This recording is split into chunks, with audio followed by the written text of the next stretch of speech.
This week on the Caramel Apples podcast, we're picking up on the continuation of part 2 of the retro TV hit show Charlie's Angels, where we'll again be talking about the many fascinating highlights, characters, and backstory of this kick-butt, girl power 70s retro gem that stood out as unique and still stands the test of time.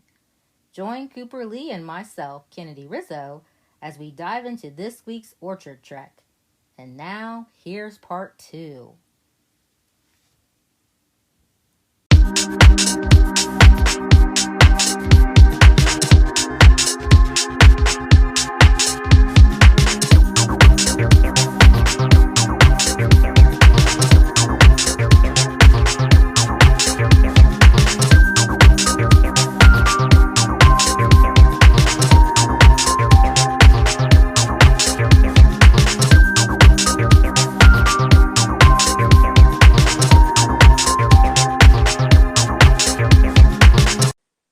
Cool beans. But why on earth did they give Sabrina a Ford Pinto? Oh, that's messed up. Those things were homely times 10, just saying. Yeah, they totally could have gave her an escort at least. They was a little before its time. It shows that she was not about that life, that risky, practically kill yourself every moment life. She was a sensible one.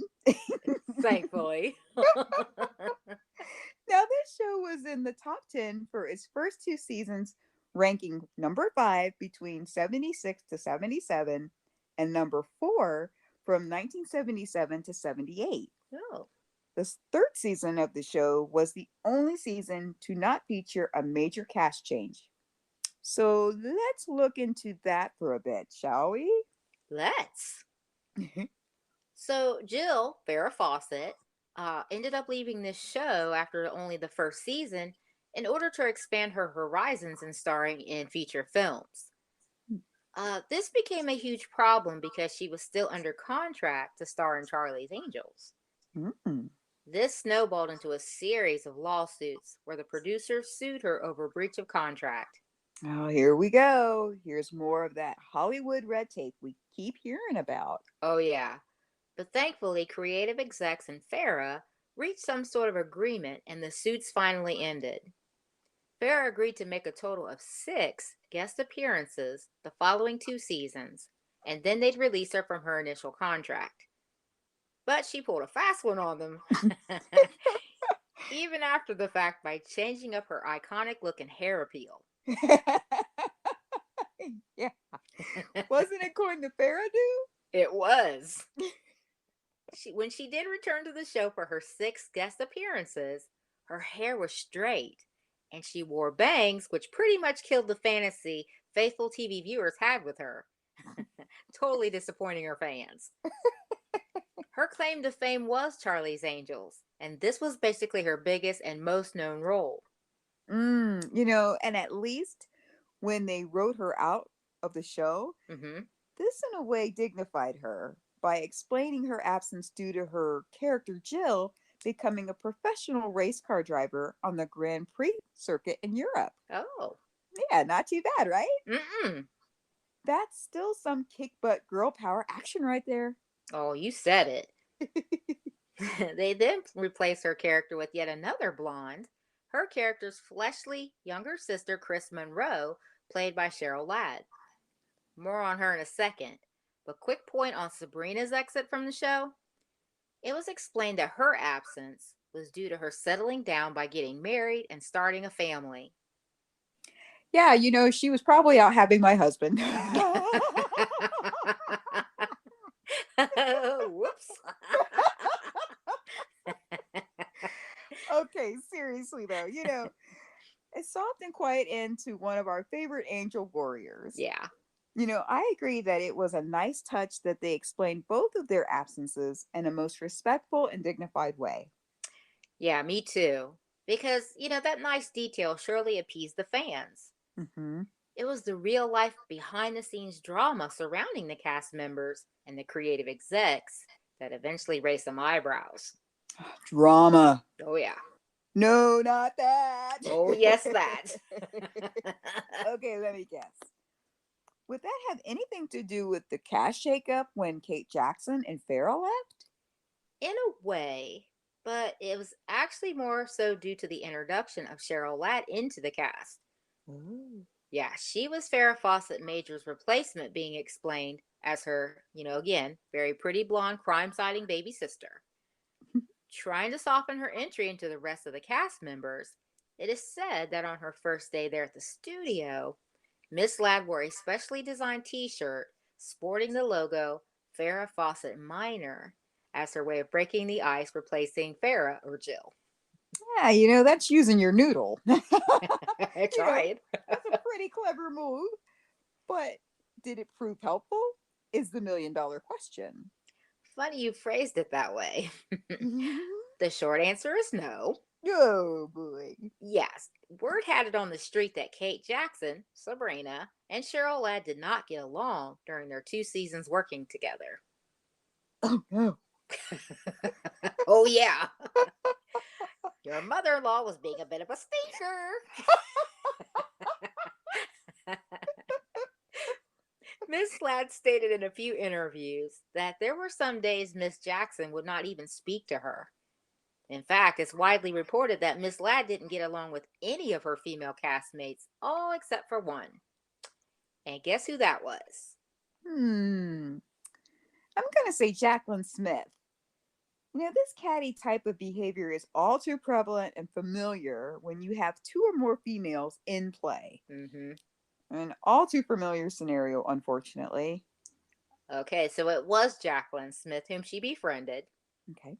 And what you stated about the all too real, ugly dynamics that surface among a pack of females in any societal setting is so true as well. So get this. The clash of personalities on set had been reported and confirmed by other production outlets, stating how Miss Ladd created a very toxic work environment behind the scenes. Ooh, that's interesting. Uh-huh. Sounds like we've stumbled onto a bit of a pattern here. Yeah. I bet I can almost guess what may have been causing these uncomfortable scenarios. Yep, you guessed it. I can see it in your eyes, Coop. Ms. Ladd was the special focus, shall we say, to the producer, Edward J. Lasco. Uh-oh. Uh-huh. Edward J. Lasco. Not only produced the series, but he also excelled as a songwriter and musician. Many of his creative works in music was added and used in Charlie's Angels. The problem erupted when he strongly favored Miss Ladd. It was no secret that they had an ongoing behind-the-scenes alliance. Oopsie. Yeah. Not only was it no doubt very clear that they were an item during downtime, but this obvious favoritism spilled on over into the professional realm because before too long, the character Angel Chris pretty much monopolized the spotlight until the end of season 4. That will most certainly create a hugely toxic work environment. Oh, yeah, definitely. Oh, my goodness. You can see how this type of toxicity even plays out in Main Street type scenarios. Mm-hmm.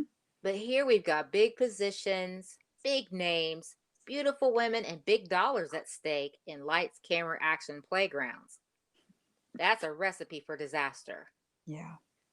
Not only did Mr. Lasco show special favors to Miss Ladd, it is reported that he majorly disliked actress Shelley Hack, who played Angel Tiffany Wells. What? Yeah. A not so fun fact was the 4 episodes that highlighted around Angel Tiffany's character, Mr. Lasco literally refused to produce those segments. Oh my goodness. Where are your big producer pants? Oh my goodness. Right. And Miss Ladd wondered why she wasn't welcome with open arms. Mm-hmm. Is there any question? Wow. When asked about the different Angel castmates, her statements were both quite telling and eye-opening. Also confirmed by crew members, they shared of many personality classes between Miss Ladd and other ladies. One, her reputation of being a problem maker, and two, her once shining star becoming obscured by others around her. Uh-oh. It sounds as if maybe she had a bit of an envy problem, perhaps? I guess we'll never know for sure, will we? Well, you're right about that. We'll probably never know. But it's quite telling some of the things we found out doing a bit of research. Mhm. In connection to all these rumors, I'd say that quite possibly Miss Ladd's own hubris was the greatest threat to her own success and happiness. As we mentioned a little earlier before, this cattiness that arises among many a female, anywhere, at any time, young and old alike, can show up randomly, sometimes unprovoked, and boom! You got yourself a bit of a situation. Mm-hmm. It seems like the original three had pretty sound and decent chemistry in the beginning together. But when Farrah left, Ladd came aboard. That's what got the ball rolling on this downward spiral. Although Kate Jackson was not a fan of Ladd's, she still remained a professional, and it's noteworthy that nothing transpired on camera. Oh, that's good. Mm-hmm. That's very noteworthy and something that's greatly missed in media at large nowadays. That maturity and professionalism taking front and center when a job or task or endeavor needs to be done. Yep. There was obviously mounting tension growing on the set of Charlie's Angels, but you'd really never know of it because of the huge responsibility the stars and the creative execs wanted to exude for the sake of the show and ultimately the fans. This show was in the top 10 for its first 2 seasons. Like what you hear so far? Make sure you never miss a show by clicking the subscribe button now. This podcast is made possible by listeners like you. Thank you for your support. Now, back to the show.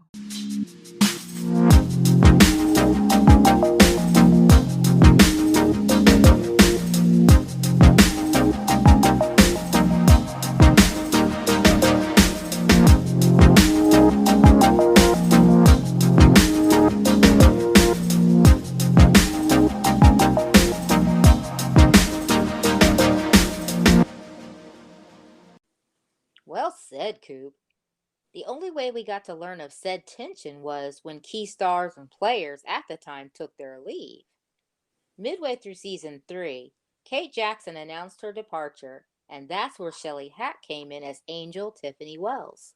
Mm-hmm. As stated previously, producer Edward J. Lasco favored Ladd and disliked Hack, and this was demonstrated in a passive aggressive way by putting Ladd's character, Angel Chris, in practically every episode.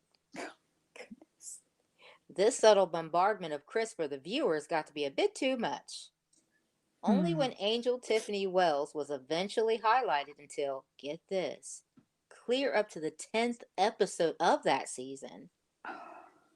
Yeah, so because of this, the viewers gave their reply and the obvious ratings drop. Oops again. Wow. Talk about a hostile work environment. Jeez.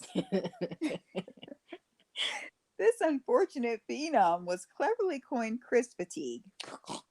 Fatigue. Big Badib.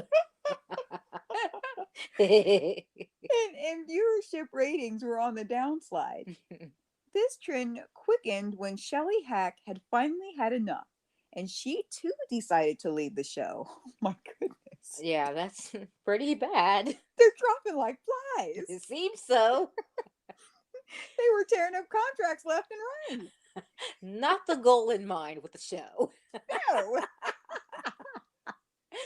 So, even though when trouble and difficulties were brewing on set a lot of times back then, it's still worth mentioning how the dirty laundry was mostly kept under wraps, and viewers could just sit back and enjoy their girl power, kick butt guilty pleasure week after week without having the thoughts or knowledge of trouble in paradise precluding the ability to just enjoy the show. I know we went a little long on pulling out the details of some of this behind the scenes trouble, but all in all, Charlie's Angels had a most enjoyable offering of escape and good memories despite some of the underlying things we've discovered. You're so right. because ultimately what we do remember is a great retro TV show. Uh-huh. So Miss Ladd befriended Jacqueline Smith, probably to have at least someone she could relate to or confide in when the chips were down. But that's really more of an ode to Jacqueline Smith, Mm-hmm. who she, along with David Doyle, Bosley, were the only castmates to appear in all 116 episodes of the show. Oh, impressive. Mm-hmm. Fun fact. As we mentioned before, Jacqueline Smith was the only angel to star over the entire show's run, but it was Kate Jackson who was the only angel to receive an Emmy nomination. Oh, that's a nice honor. Mm-hmm. When Kate Jackson's replacement Shelley Hack decided to leave, creative execs added actress Tanya Roberts to be an angel to hopefully help the downward spiral in ratings. They were actually excited to welcome the new addition to the show because she actually was the redhead they initially wanted as part of their female lineup for the show. But unfortunately, ratings continue to drop. Oh boy. Yeah. The show never recovered and was canceled even before the end of season 5. Wow, that's pretty bad, to receive the big chop in the middle of everything like that. Yeah.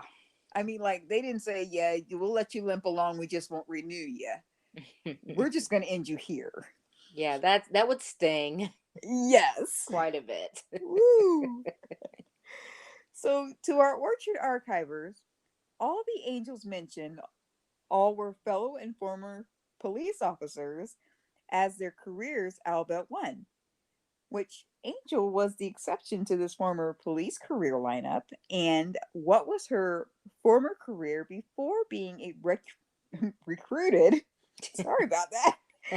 As the last and final angel of the series. Hmm. If you happen to know or remember her first and last name on the show and her former profession, please weigh in and let us in on your fine retro trivia knowledge. Oh, that'll be exciting. Yeah. Well, not all things were a bust by season 5. When Charlie's Angels first aired, both Farrah Fawcett Majors and Jacqueline Smith received $5,000 per episode.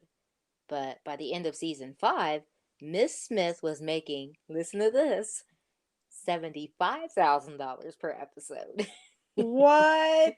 Yeah. That made her one of the highest paid celebs at the time. How's that for a thank you for showing your dedication and loyalty to the cause? How do you spell raise? $75,000. Clinky, clinky, glasses up. That's huge. I'll say, but this fact bears mentioning and highlighting again in regards to grace and professionalism being conveyed throughout the show. Mm-hmm. Earlier, we spoke warmly of how mature and professional Kate Jackson was towards Ladd despite her dislike of her. Oh, yeah. True class and grace.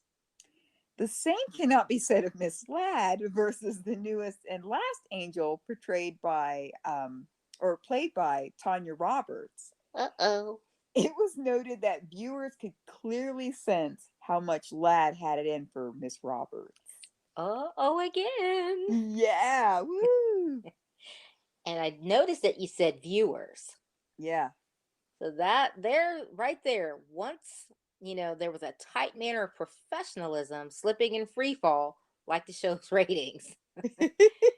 Not the objective. No. Okay, so in their scenes together, Chris is seen turning her head when her friendly bombshell partner spoke or flat out ignored Miss Roberts when she smiled at Chris. Catty much? Well, that was translated and filed by the viewers at this point because not only was the cattiness happening and visibly playing out on screen, Oh no. but as stated prior, Miss Roberts' portrayal of an angel just didn't work for the viewers, making season 5 as having the lowest viewership of all the seasons. Oh, that's unfortunate because this was probably a bigger opportunity for her. Mm-hmm. I mean, she's acting for a reason. She's trying to get her, acting chops going. And like you said earlier, we're done. Season 5. Yeah, and you're coming in on something that's already laid the groundwork. It's already has a following. Uh-huh. So you already have big shoes to fill. So, Mm-hmm. that might be a little intimidating. And then to end up not being somebody they really liked, it's like, oh, Yeah, that would be disappointing. yeah, Poor girl. yeah. Well, then you think about the ever egomaniac Miss Ladd, to her dismay. Her self proclaimed star studded performance on the show still didn't hold a candle to the ever mesmerizing, most memorable allure of season 1. The numbers don't lie. Ah. That's right, Kennard. But despite all the drama behind the scenes that we've covered, one of the main reasons why this show is still popular after all these years can be attributed to angels themselves. Back in the 80s, I remember we with our friends playing like we were Charlie's Angels. And why? Because back then there were few female action kick butt stars on TV who stood as positive role models for young girls. That's right. And we did it. The why is because we wanted to. Because we could. Charlie's Angels, especially the original 3, remains to this day a show, in my humble opinion, that showcases an excellent example of how we women should look at life. So you got 1, we look at life as it's a challenge. 2, to beat that challenge head on. And 3, meet that challenge on your own terms. This was what the Angels stood for and portrayed effortlessly throughout the show. And they were exceptionally amazing Mm-hmm. from their ability to take on and perform whatever undercover assignment they were given, and staying flawless and beautiful throughout all the kick butt action and fights. There you go. Boom. It's nice that you can catch this retro gem of a show still yet today, now that it is in syndication. There's still so much fun to watch being tenacious female detectives that play out time and again that girls rock. Mm-hmm. Hey, Kennard, Yeah. did you watch or like the feature film versions of Charlie's Angels? I actually did, and I did find the movies very entertaining. But you know me, I'm particularly partial to the original works of something more often than not. So honestly, if I had to indeed choose whether to watch the retro TV series Charlie's Angels versus the feature films, I would most likely choose the show. Although there's no love lost on the movies, really. They did a good job crafting those well enough to follow the TV series, which made them both watchable and easily enjoyed. You? Yes, I enjoyed the feature films as well. Oh, cool. I think the cast that they chose to fill those roles were carried out by some standout talent in their own right. Mm-hmm. Let's see. We saw Drew Barrymore, Cameron Diaz, and Lucy Liu, who are all fellow Gen Xers themselves. Woo! Cool beans, way to go and represent. That's right. And the beloved actor Bernie Mac, who played Bosley, was a nice addition, that comedic touch to the films. Oh, yeah, yeah. It's sad that he had passed since. Oh, I know. Oh, that is sad, isn't it? Yeah, and don't forget, also, oh, what's his name? He was in it too. He was in the first Charlie's Angels movie. Oh, He's hilarious. Was it Bill Murray? Bill Murray, that's it. You know what? Okay, I'm glad you jogged my memory on that, because when I was thinking about the new movies, he vaguely was in my mind, but I don't know. I went straight to Bernie Mac. I thought I was making that up. I thought, why is that happening? It's been a while since I'd seen him, so I didn't know if that was like me making it up or was that a vague memory. So I'm glad you said something. I'm not crazy. Yes, no, you're not crazy. And I do have these in my collection if you would like to watch them again. Okay, people. Coop has an impressive DVD collection. Or should I say used to? Because when I find out that she's got a good DVD, it ends up at my place. And she might get it back. So thanks for the offer there, Coop. I might take you up on that. In fact, I will take you up on that. Thank you. Excellent. You are most welcome, and you know it's always fine. That's big sister power right there. Well, even the fact that in remaking these feature films, they only had 3 angels. Mm-hmm. In ode to the original 3 from the retro TV series, which I liked. I really liked that. Yeah. I'm convinced that was homage paid to by far the 3 baddest ladies in the 70s. Rock on! Yes. Charlie's Angels was a revolutionary concept for its time and is truly one of my all-time favorite retro TV shows. Uh-huh. It was fun throughout, even when the lineup changed. Although we were too young to catch this amazing show when it was first broadcast, we are ever so fortunate to be able to catch episodes even now on retro throwback TV channels. Mm-hmm. It's such a treat to go back to an era when things were simpler and better. Oh, you said it, Coop. Charlie's Angels was brilliant. Mm-hmm. As we've discussed the many highs and lows of this fascinating trek, after a 5-season run, as the saying goes, all good things must come to an end, and Charlie's Angels did just that. But not without capturing the imagination of every little girl who watched. So to our Orchard archivers, who was your favorite angel and why? And what are some of the fond, relatable memories or novelty items you can remember that stem from this series? It's these special types of moments that we can memorialize in a real way, the things we fondly remember and cherish, and give space in our world to honor them. Mm-hmm. We, the Caramel Apples, have gladly taken on the role of throwback fun and fact checker for our Orchard archivers. As Charlie would say, well done, Apples. Until next time.